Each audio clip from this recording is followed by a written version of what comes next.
This is Kevin with Mitchell Acoustical, and today I'm going to take you through the install of a knockdown door frame. A couple of things to think about when we're talking about knockdown door frames is the main reason why they're utilized in three pieces is they're typically for, I want to say, remodels of commercial spaces. A lot of times there is a piece of conduit going through a wall or a piece of conduit coming down that needs to be removed so that we can make this an access door in these spaces. So a lot of times in the remodels, they'll want to put a door in a certain place and close up another one. So knockdowns are the typical way to go so we don't have to tear out too much drywall. The frame that we're specifically talking about today is a 3070. The 30 means 36 inches, the 70 means 84 inches. That's just typical door speak. When we're talking in commercial construction, we're talking about 5/8 drywall. That's the standard on 3 and 5 inch framing. So when we come to measure our door frame, they're always going to ask. So this is going to be 4 and 7/8. The knockdown frames come in three pieces. Your header, your two jambs. This is our hinge side, and this is our strike side. This is actually going to be a right-hand door by the time it's all done and assembled. When I'm first starting to install this, I'm not too worried about the levelness of the ground here. This one just happens to be a mock-up that Dave made for us. Grab the ladder.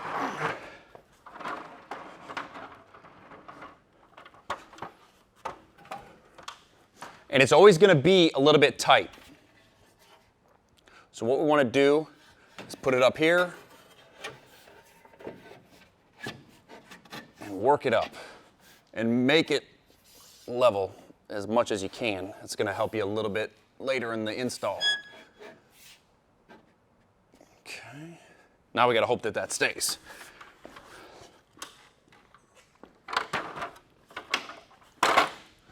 Then what you're going to see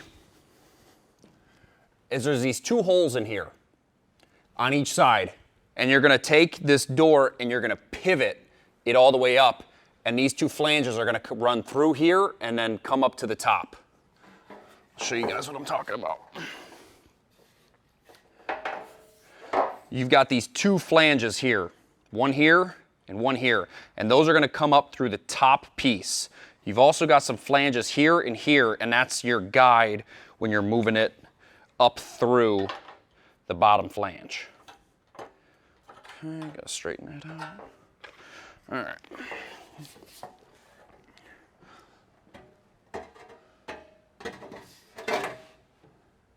So now I'm going to slip it in the two bottom holes. Just kick this nicely right here. Okay. Then you have these little flanges here, and what I'll do once I've got this whole thing locked in is I'll take this flange and I'll bend it over, and that's kind of what locks itself into. I'll do the exact same thing on this side. And you always want to set the hinge side first. It's the most important. The strike side isn't really that important and can always be adjusted. It's the hinges that are going to make the door look good. Got a little bit of bow in this one.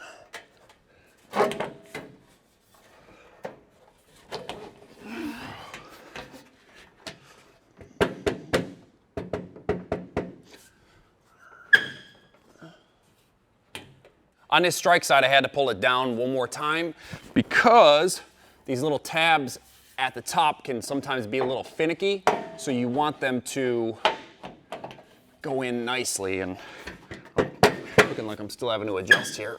With this flange being a little finicky, sometimes you got to give it a couple love taps. Go ahead and I'll do that on the back side. All right. Now the door is all locked in position, I gotta go ahead and plumb the head first and then the hinge side. So when I go ahead and level this top head, I'm gonna look for the exact same number. So 41 3/4 heavy and 41 3/4 7/8. So I need to either bring this down or bring that up. Okay, so I think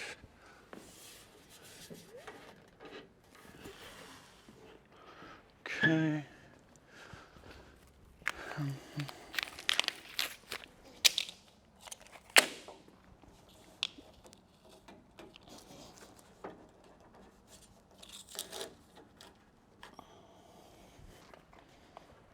Okay, so I put a shim underneath it. Looking for 41 and 7/8. 41 and 7/8. So now we know that that's level. What I'm going to do is change positions now and hit this hinge side all the way down. Okay. All right, that's pretty good. So now what I'm going to do is sometimes these knockdowns have dimples in them for screws, but sometimes they don't. They've also got these clips that after the fact of plumbing this door and screwing it up here, you take this clip and shove it behind this and pull it taut. Now, what that does is that allows it to not show a screw here and hide it behind the vinyl base or base on the floor over here, so you won't typically see it. I like the screws. They just get painted over anyways, and it helps in case you have to remove the door eventually, or the door is an exterior door and gets rusted, stuff like that. Happens all the time.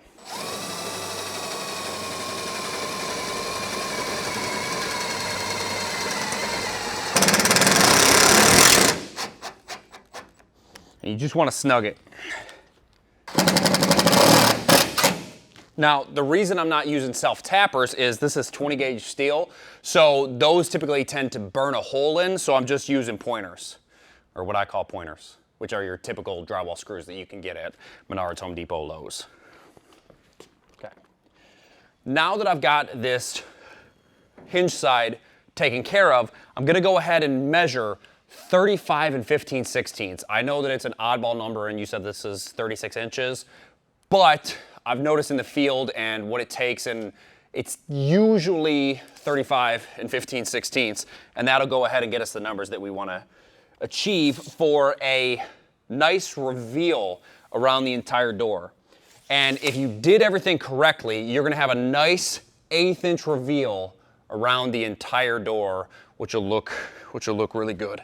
You'll notice if you have a 3/16 or a 1/4 inch, maybe at the bottom or the top, it's most likely this hinge side that's rocked one way or the other. And so that's why it's most important to always try and get the hinge side first and then come back to this other strike side and move it to where you need it. Okay, see, so I'm about 3/8 big on this side, so what I'm gonna do is I'm gonna go ahead and pull it. Now we already know that this is my level side.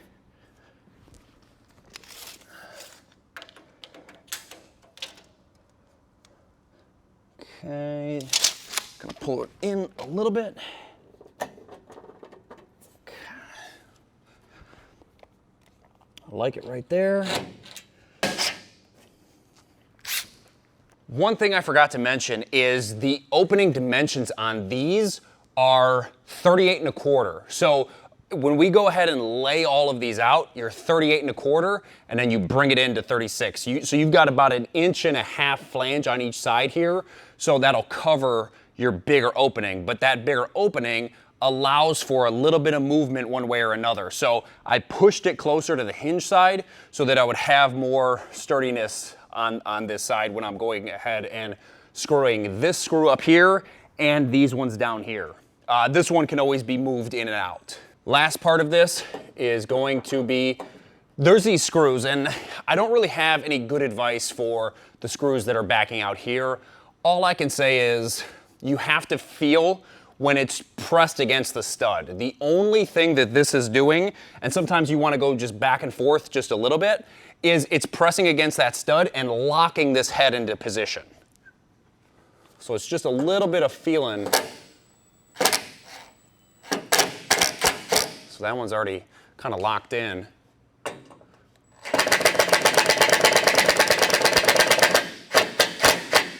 And that one is too. So now this can't move back and forth, and this is going to be nice and taut and strong there.